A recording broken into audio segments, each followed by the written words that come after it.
Hello and welcome back to the Tarkir Dragonstorm limited set review. In this video, I'll be talking about the white cards and how good I think they'll be in the upcoming limited format. Um, Specifically focusing on draft because that's kind of what I mostly play, but there's some relevancy to sealed as well.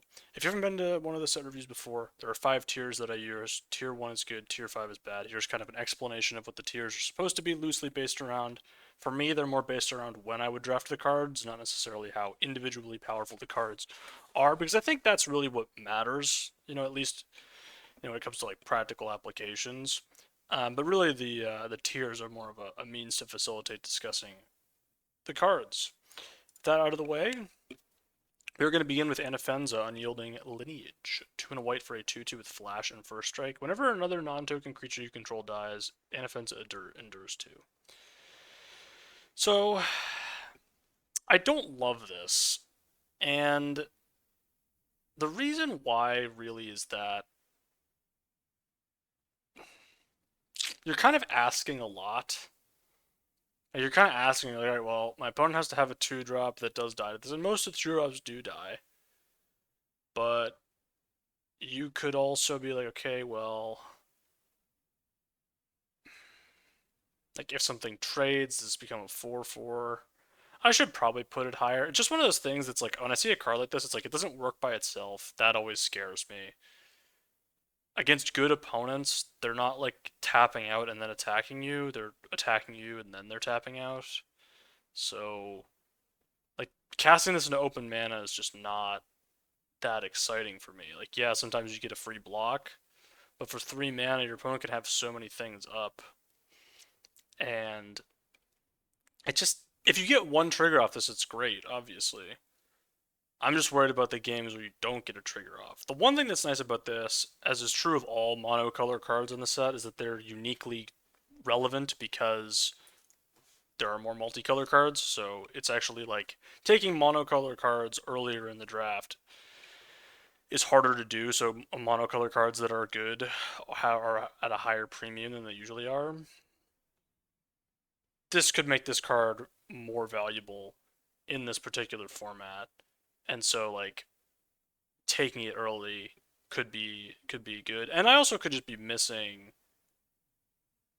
if this trades, if you get to eat something, that's excellent. If you get to trade off with something and then cast this and then make it into a 4/4 or make a 2/2, that's also great. It only works with non-tokens. There's a lot of tokens. I don't know. I'm starting low on this, and I'm it's easy to talk. It would be easy to talk me up on it, but we've seen these like 3 mana 2 toughness flash things just not really play out as well as you like may think that they would.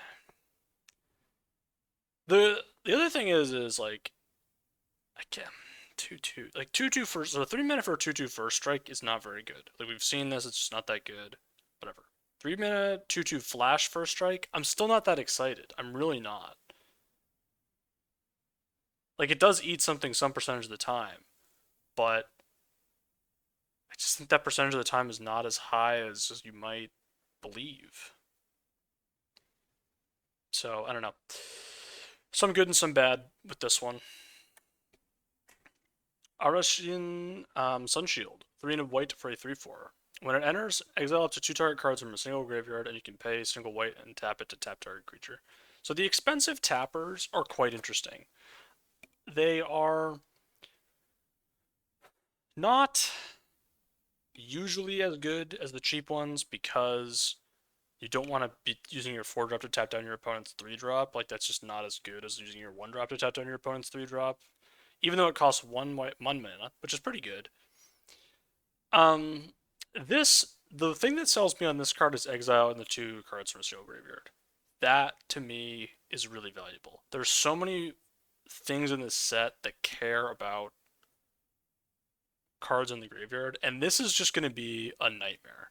Like if you're a deck, if you're a teamer and you're doing stuff, if you're Sultai or teamer and you see this, it's just you're just losing like 2 of your your cards. Like your cards aren't nearly as good because they're not 2-for-1s anymore because of the you're not getting the flashback anymore. It's not called flashback. I forget the name at the moment. but you're not getting that extra value. There's a lot of stuff in graveyards in this set that matters, and this exiling 2 cards from a graveyard, it kind of, it this feels reminiscent to me of Diagraph Horde. It really does. I don't think it's quite that good, but the 2 cards, it just in a format where graveyards matter a lot, and I think they do matter a lot in this format. The value of this is a lot higher. I also specifically think that the graveyards matter a lot for the archetypes that I perceive to be strong. So like Temur, Sultai, like the blue green base pairs are the pairs that I'm the most high on, which to me means this text is going to be more valuable because it's good against the good decks. I don't know. It's also possible that there's like Jeskai doesn't really care so much about the graveyard. Still cares a bit. It still cares a little bit, and this is still going to be decent against Jeskai. Um, Mardu cares a bit as well. I mean, all of the groups except for us. Or Mardu doesn't care. Abzan cares a bit. Mardu doesn't really care at all. Mardu is really the one sort of wedge that doesn't care about this, which means that 4 out of 5 of them you're gonna at least like get something out of the exiling 2 cards. I think it does matter. And that's why this is tier 3 instead of tier 4, and that's why I talked about it for like 3 minutes. Bearer of Glory. 1 and a white for a 2/1. During your turn, it has first strike, and it has 4 and a white. Creatures you control get +1/+1 until end of turn. So we've seen these effects a lot before. This one is worse than the ones we've seen in the past for a lot of reasons. So we just had Veteran Beast Rider. Veteran Beast Rider was on a 3/4 that had an additional ability that basically gave your creatures vigilance. Um, that's a lot more powerful than a 2/1 that has first strike on your turn but can't block for like this doesn't block at all. Veteran Beast Rider blocked incredibly well.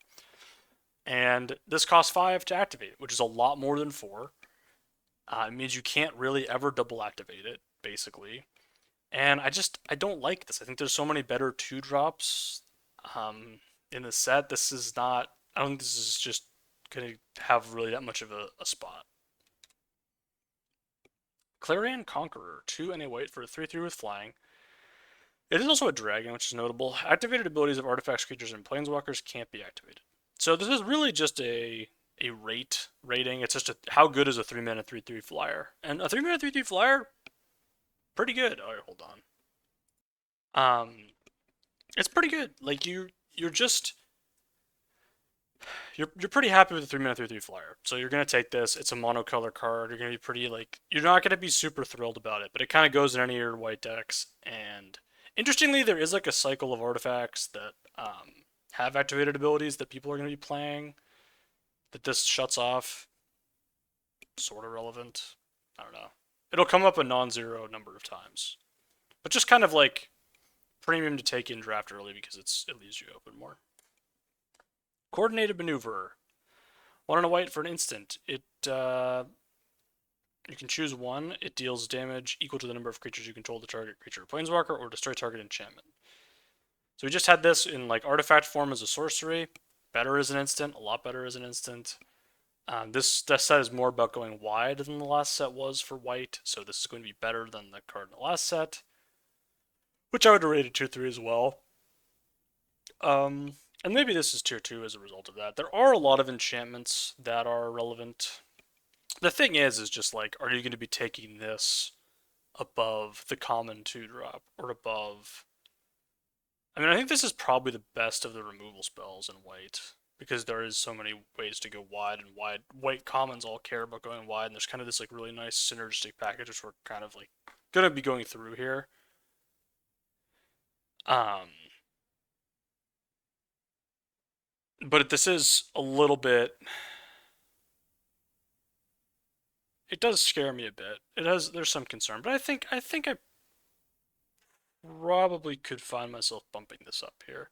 It doesn't go in like a Jeskai white deck so much. Does that scare me? Jeskai, Abzan, Mardu are sort of the 3 white pairs. I just don't know how I feel about this outside of like Jeskai. Don't It's okay, and then in like Abzan, it's like okay, but it's really good in Mardu. So I'm gonna leave this in tier 3 then. I think it's just sort of it's more for one deck than the other two.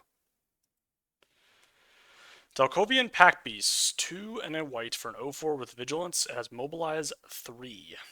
So this is a weird one. It's a 0 power attacker um, that makes 3/1/1s that attack when it attacks, and then just doesn't block very well. I'm not really that excited about this. Yeah, it's not the easiest to block because you need 3 creatures to be able to block it uh, effectively, but it also isn't like it also is easy to just block this thing. Like you just put 2/2/2s in front of it, that's just dead.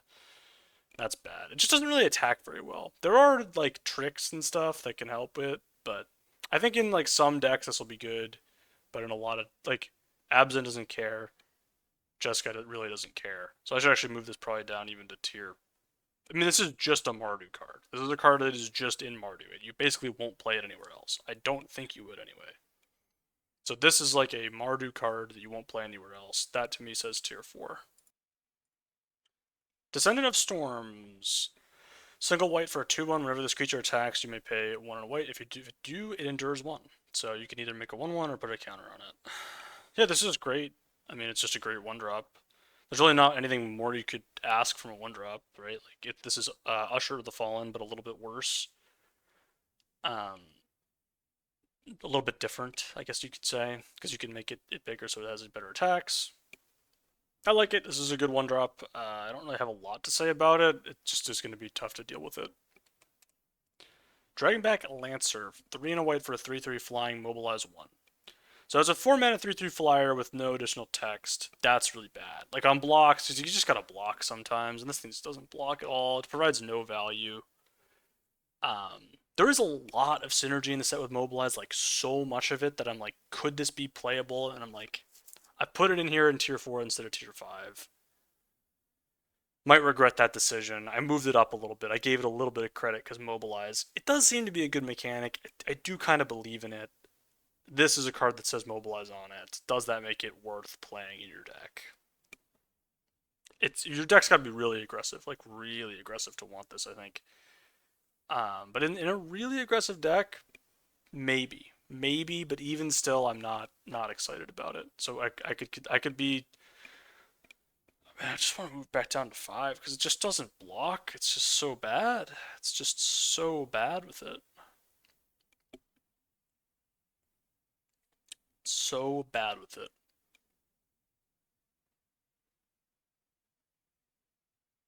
I'm gonna leave it. Duty Beyond Death, 1 and a white for an instant. As an additional cost to cast this spell, sacrifice a creature. Creatures you control gain indestructible until return. Put a +1/+1 counter on each creature you control. So this is very powerful when it works. And again, it's another card, another white card where I'm like, in Mardu, this looks like it's great.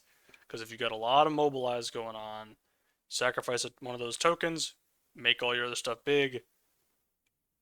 Great, amazing.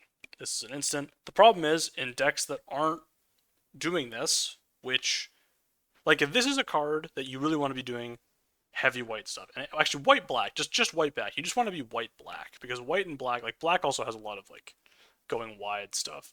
So like white black, this is probably really good, but how high do you actually want to take it? Probably not that high because it really only does that, and it's really like finicky. I think it's really good in the deck that will play it. I think in the deck that will play this, I think it's actually really strong. I just don't think you want to take it that high, and as a result, I have it in tier 4. This is one of those cards that like can just end up completely being insane because it's so hard to trade with favorably if it goes well for your opponent. Basically, like if it goes well, like there's really not a whole lot you can do. It is like a card that only works when you're doing well, though. That's the part, right? Like that's the problem is you do need to be kind of doing well, and it's like, yeah, okay, how good is that? I still think it's kind of. I think it has a place, but I don't think I want to be. I want to start high on this, but I could see it. I could see moving up on it. Elspeth Storm Slayer, 3 red white, Planeswalker, 5 loyalty.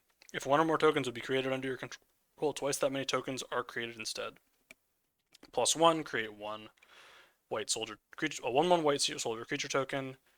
0, put a +1/+1 counter on each creature you control. Those creatures gain flying until your next turn. Oh my god. -3, destroy target creature with opponent controls with mana value 3 or greater. I had not read that 0 correctly until this point. I was shocked when I saw that. What is that? I mean, this is just. I don't really need to talk about why this is good, so I'm not going to. Like, everything on the card, every single one of its abilities is extremely relevant to limited. It's probably the best card in the set. It's monocolor. It does it all. It does it all. It does everything. You basically can't ever. I can't imagine ever beating this card when it resolves. Fortress Kinguard, 1 and a white, 1/2. When this creature enters, it endures 1. So you've seen this effect before. It's the 2/2. It's the 2 mana 1/2 that makes a 1/1, or you can put a counter on it. We've had basically this exact card before. It's a little different, but basically, and it's always been really good. So I imagine this will be really good too, because you care a lot about having the tokens. You care a lot about going wide. You care a lot about uh, having good 2-drops in your deck. This is, I think, the best common 2-drop by in any of the colors. I think I'll have to go look through them again, but this was my favorite. Uh, I just don't see how this really is anything but great. So Furious Forebear, 1 and a white for a 3/1. Whenever a creature you control dies while this card is in your graveyard, you may pay 1 and a white. If you do, return it from your graveyard to your hand. So this is really interesting. 2 mana 3/1, vanilla, no text, would be probably like a tier 4 card, maybe tier 3. It's 2 mana 3/1s are really format dependent, because in some formats they're really good, and in some formats they really just aren't that good.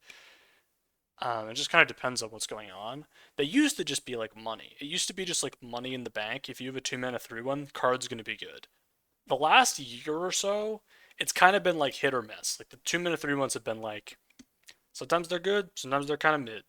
This one, it's a lot of mana. Like, you're paying 4 mana to get it back onto the battlefield when something dies. But the fact that you have the ability to do that is really good. I originally had this higher, but I was like, all right, would I actually take this or this? I think I'm taking this over this. That's what I think. That's what I think day one. I'm taking this guy over this. That's how I feel. Could that be wrong? Definitely. But that's how I'm feeling at the moment. Because just paying 2 mana to do this is just a lot, and there is graveyard hate, exile stuff, and it just is like an easy thing to go. I'm not saying it's bad. I'm not saying it's a bad card. But I do think I would probably day one be taking the Kinguard over the Forebear. I think that. That's what I think, and so as a result, I'm putting it a tier lower. Um, so we'll see. That's definitely one that I'm interested in being wrong about. Lightfoot Technique, 1 and a white, instant. Put a +1/+1 counter on target creature, gains flying and indestructible until end of turn. So we've seen many versions of this effect. I don't think this is quite as good as Take Up the Shield. Take Up the Shield gives lifelink and has often been rated in tier 2 for me, although it underperformed last time it was in a set, which was OTJ. It was kind of more of a tier 3 card, but it was still good there. I think White's best common white was just not that good, at least early. This one I actually think is different than Take Up the Shield, but probably a little bit worse. It's better at closing the game because you give flying, right? It's the ability to fly over stuff and close the game, so that's better. But I think just extending the game is kind of often more valuable. But I still think this effect is pretty good, and I expect this card to be pretty good. +1/+1 countered +1/+1 counters matter a decent amount in the set, so I think that will be more important than it's been in the past as well. Loxodon, Battle Priest. 4 and a white, 3/5 at the beginning of combat on your turn. Put a +1/+1 counter on another target creature you control. So obviously it doesn't target itself, but yes, this is basically 5 mana Luminarch Aspirant. Luminarch Aspirant, very sick as a 2-drop. I can't imagine this thing being anything other than very good. It's been nerfed in terms of like I'm making it a tier 2 card instead of a tier 1 card. Luminarch Aspirant's tier 1. 3 mana is a lot. We've also had Siege Veteran. This is worse than Siege Veteran. With all those caveats, it's still great. It still has a lot of value over the course of the game. Um, it's just gonna do work for you. It's gonna come down. It's gonna make your attacks better. Your opponent has to kill it. It's already got a little bit of value. Yeah, blocks really well. Mardu Devotee.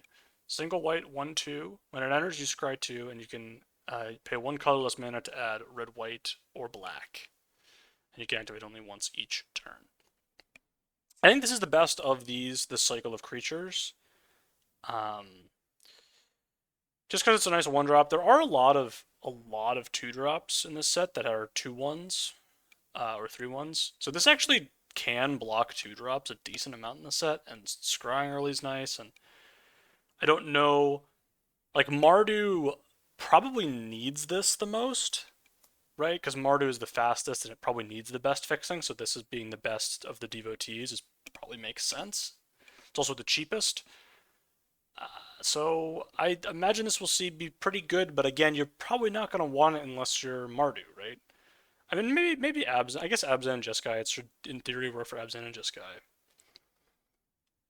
But I just don't know how much you want it in those pairs as much. I mean, probably not as much, but it's probably still relevant. Like you probably still do it. You probably still play this, and like I would expect to be playing like one copy of this in pretty much every white deck. That's kind of what I'm expecting. I don't know how, like it doesn't really, like 2 seems like a lot of these, but 1 scry 2, how bad could it be? It can't be that bad. Osseous Exhale. 1 on a white for an instant. As an additional cost to cast this spell, you may behold a dragon. It deals 5 damage to target attacking or blocking creature. If a dragon was beheld, you gain 2 life. So this is a really good control, a slower card. Not as good as of an aggro card, and that's why it's in tier 3. It is very strong if you're in slower decks. I think dragons are going to be common enough that this is on probably close to at least 50% of the time, even in just like a normal deck. But in a deck that has more dragons, which most slower decks are probably going to be decks that have more dragons, this will be on more, and then you get more value. If you gain 2 life off your removal spell, you're kind of just like owning. So I think this is going to be really good in slower decks and not as good in fast decks. And white mostly wants to be fast, so kind of a weird spot for this. I think this is going to be worse than Ride's End on the whole. So be advised. Poised Practitioner. 2 and a white, 2/3 with Flurry. When you cast your second spell each turn, put a +1/+1 counter on this creature. Scry 1. This type of card never works. They're always bad. They literally never work. The things that just like give you that grow over time but start as 3-mana 2/3s, they just never work. So I don't think I can't even remember a time we've ever seen one succeed. I guess Elvish Refueler, but that wasn't really about that. You know what I mean? Like that wasn't growing itself. It was really growing everything else in your deck. So this I just can't really believe in. Yeah. Rally the Monastery. 3 and a white. Instant cast. 2 less to cast if you've cast another spell this turn. Choose 1. Create 2 1/1 monk creature tokens with prowess. Untap 2 target creatures you control, each get +2. Up to 2 target creatures you control, each get +2/+2 until end of turn. Destroy target creature with power 4 or greater. So you can only choose one of those things, and you have to have cast an additional spell to make it cheaper. I don't love this. I don't love this style of card because it puts you in these weird spots where you're like, I have to cast this thing to then be able to cast my other thing, and then I'm like doing all this. 2 mana for one of these, any of these effects, very strong. It's a very flexible card. 4 mana for any one of these effects, pretty bad. Especially the first one, pretty bad for 4. The other 2, it's kind of like you're kind of on for it. This is it's a great card when it works. It's just it's got so many restrictions that I'm bumping it down a bit for that reason. Rebellious Strike. 1 and a white, instant, target creature gets +3/+0 until end of turn, draw a card. So this works really well with the mobilized tokens because they are going to die at the end of your turn anyway, so you're getting a card and trading up with one of them. Pretty good. Like, that's a pretty good thing to do. The problem is, any other time you cast it, you're mostly just trading up and then drawing a card. Like, it's just, these type of, like, tricks tend not to be amazing. It does say draw a card on it, so how bad can it be? It's probably best in Jeskai decks, which is probably what it's designed for. So putting it in tier 4 because there's really only one archetype that wants it. Maybe Marty does want it for the tokens, but I just don't think that's that good. Because you don't get to control how you're, like, which way your opponents block or what they do. Um, so, yeah. It doesn't get blown out a ton because you don't get you are cast if you are casting on the tokens. If you cast it on something else, it does get blown out. That's bad.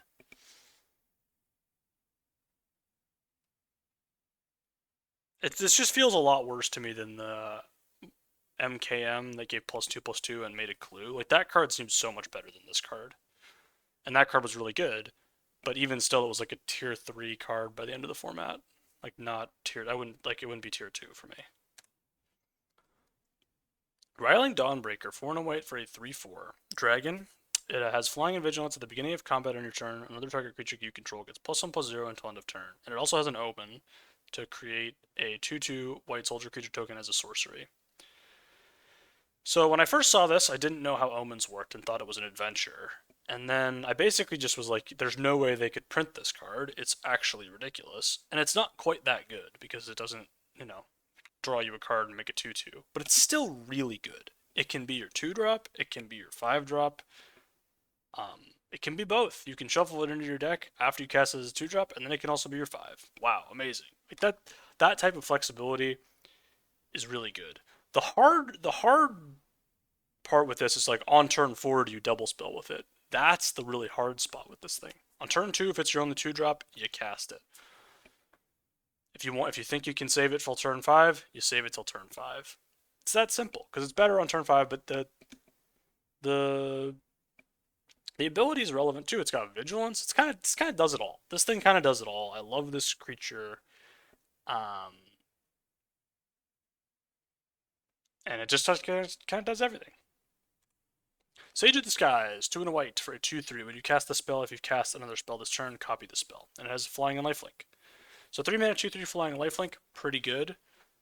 Not quite Vampire Nighthawk, but pretty good.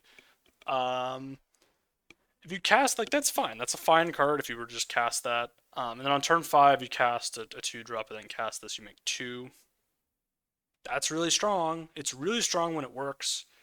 So you should really try to cast another spell with this to make it work. It's just all the things that require you to do that scare me because the more of them you have in their deck, the harder it is to play the deck because they don't really work well together because they all sort of need each other to go first.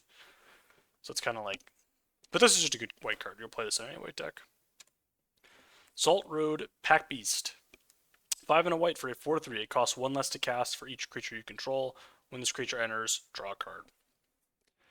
Very sick, very, very sick. On turn 4, very, very frequently, this will cost 4 mana, so you can just play a 4 mana 4/3, draw a card. That's already pretty good.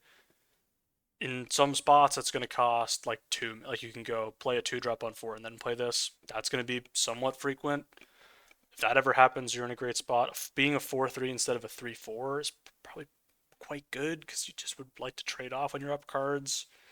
Yeah, I mean, this is just great. I mean, it's just kind of like really strong. It's also really good with the 2-drop. The 2-drop that, makes. The real interesting question is, do you take this pack 1 pick 1 or the 2-drop? I think you take this over the 2-drop because there are 2-drops are more replaceable, but this, I mean, this is just crazy good.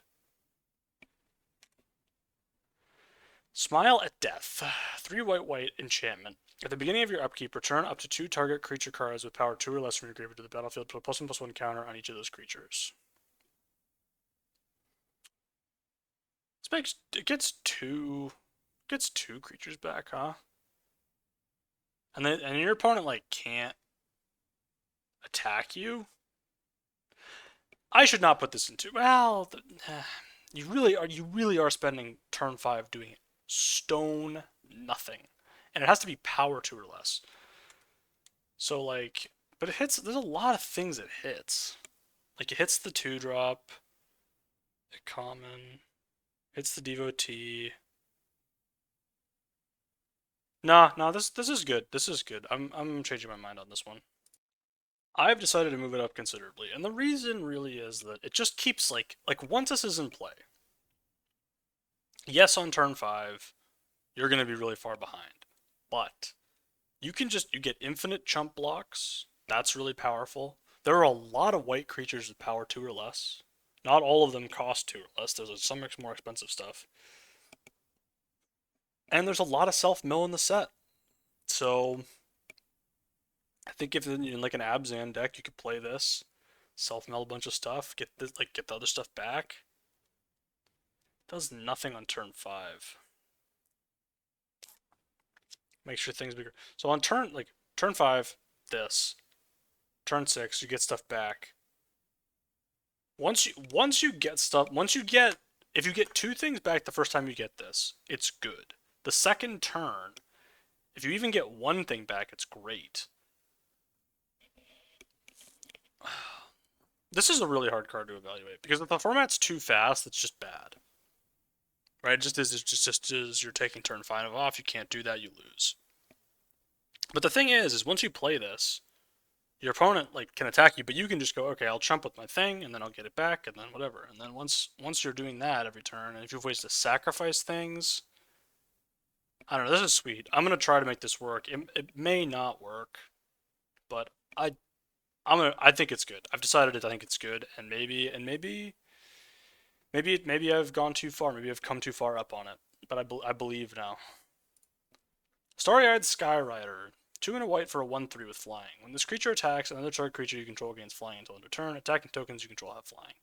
So this is good with the tokens, the mobilized tokens, because obviously flying good, and they have flying, so they get to deal more damage to your opponent. The space stats are really bad. 3 mana 1/3 flyer is just really bad. And then giving something like, yes, this makes it really easy to attack with a bunch of flyers, but it doesn't block well. Like, it doesn't do anything on defense, and it's just slow. It just dies to removal. I don't know. It's really good with this, so there's that. This is good, but it's not like I just don't think you really want to be doing this. Maybe I'm just missing. Like I get the tokens thing. It's only attacking tokens though. Like I get why. It's just like, do we really want to be playing a 3 mana 1/3 flyer? I don't really want to be playing a 3 mana 1/3 flyer. I just don't. Yeah, I just don't really. Like it's supposed to be good in an aggressive deck, but then it has 1 power on 3. It's like I don't dies to anything. I think tier 4 might be a little low. It's probably a little bit low. So I've moved it up. I think it's a little low. I think it's a little too harsh to put it in tier 4. I think it's fine, but I don't think it's like busted or anything. Static Snare, 4 and a white. Flash. Enchantment. It costs 1 less to cast for each attacking creature. When this enchantment enters, each exile target artifact or creature an opponent controls until this enchantment leaves the battlefield. This reminds me of Witch Stalker Frenzy from Wilds of Eldraine. That card was very, very powerful. This is maybe better than that. Unclear because it costs more, but there's going to be more tokens in this set. So, looks insane to me. Looks very good. Very great removal. Not really a whole lot to say about it. There's enchantment removal in the set, so it does take a little bit of a hit there. Stormbeacon Blade, 1 and a white. Equipment. Equipped creature gets +3/+0. Whenever equipped creature attacks, draw a card if you control 3 or more attacking creatures. Equip for 2, colorless. Now, this is an equipment I can get behind. Equipment usually not very good, but this one, +3/+0, equip for 2, it's not that bad. It's 4 mana to get going. And it does draw you a card. It gets you your card back pretty frequently, especially if you're attacking with something with mobilize. Like this is the way to do it, and I don't hate this. Now the thing, do I want to take this early? It's an equipment. I don't really want to do that, no. But I like the card. I like it. It's very appealing. I just don't think I want to be in on this so early. But I think it's a decent equipment, and I think I'll probably play it. I hope to play it. I'm hoping to play with this card. I'm hoping this card's good so I can play with it. But I'm not starting with I'm not starting out first picking it. I don't think that's going to be happening. Stormplane Detainment, 2 and a white for an enchantment. When it enters, exile target non-land permanent and opponent controls until it leaves the battlefield. Yep, they've just decided that this is a common now. It's like in every other set now. So It's good. It's fine. It's good removal, but you don't want to be taking it too high. It's not the best white removal spell in the set, so its priority is minimized for sure. Sun Pearl Kirin, 1 and a white, 2/1, flash flying. When this creature enters, return up to 1, a target non-land permanent you control to its owner's hand. If it was a token, draw a card. So interestingly, attack token deals damage before the end of your turn. You'd play this, draw a card off one of your tokens. Really good. You can also just bounce something that has an ETB. You can also just bounce something that's like has an enchantment removal spell on it. This just does everything. It's really sweet. I could even put it in tier 1. Maybe I should. Maybe I should just put this in tier 1. It's an insane 2-drop. It has fly. Like, this is insane. I kind of want to just put it in tier 1.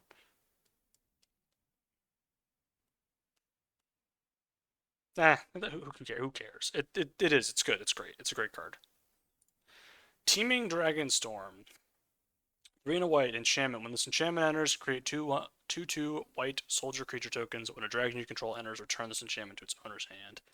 I mean, this just looks sick to me. So first of all, this card is a 4 mana for 2/2/2s. In some formats has already been a tier 2 card. Has already been a card that I'm like, wow, I'm already excited about this. This one, as we just saw, there is a way to bounce it. It's uncommon, but there's also just any dragon bounces this. There's tons of dragons, some at common. The white common one we saw, again, very good.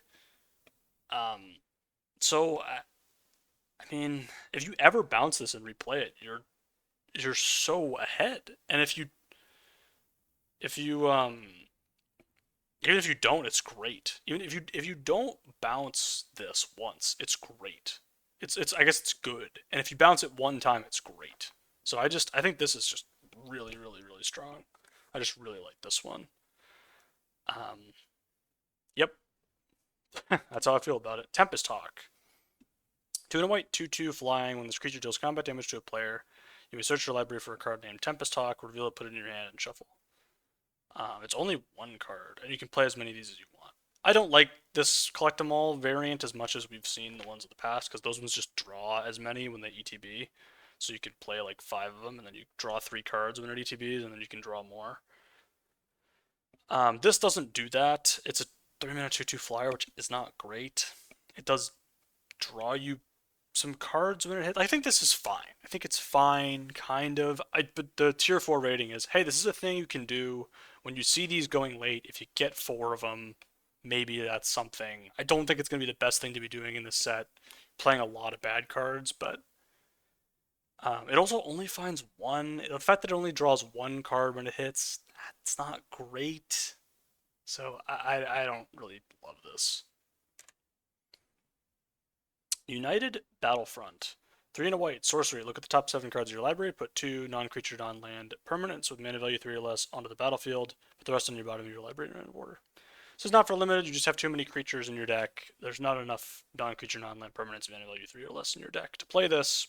Do not play it. It's not very good. Voice of Victory. 1 and a white for a 1/3 with Mobilize 2. Your opponents can't cast spells during your turn. That's a very, very good line of text. Especially in aggressive decks, because your opponent's not being able to cast spells on your turn is just insanely annoying. It also has Mobilize 2 instead of 1 for some reason. Couldn't figure out why that is. This card just reads as insane and really hard to deal with. You kind of just have to go, alright, I'll remove it. And it does just die to removal, but the thing is, like, it's a 2-drop that's a must remove, and if you don't remove it, it just starts hitting you for 3 every turn. It's like, wow. That's pretty sick. Yeah. And the final white card is Way Speaker Bodyguard. 3 and a white, 3/4. When this creature enters, return target non-land permanent with mana value 2 or less from your graveyard to your hand, and it has Flurry whenever you cast your second spell each turn, tap target creature and opponent controls. So, getting something back, mana value 2 or less from your graveyard to your hand, pretty good, but not necessarily always as good as it sort of reads. It's kind of like a weird Gravedigger. And the flurry mode, I don't. It's okay. It's okay, but the problem with this flurry is, you cast your second spell, you're probably out of mana. In a lot of turns, you're probably out of mana, which means that you're tapping down your opponent's creature, but then you're also tapping out before you attack, which means your opponent can blow you out with combat tricks on blocks. They can block more freely. There's no like concern for, so that's a problem. I don't love that. But this is not a bad card on rate. I think it's decent. Yeah, that's it. That's the white cards. Um, if you enjoyed, there will be other set review videos on this channel. Hope to see you there.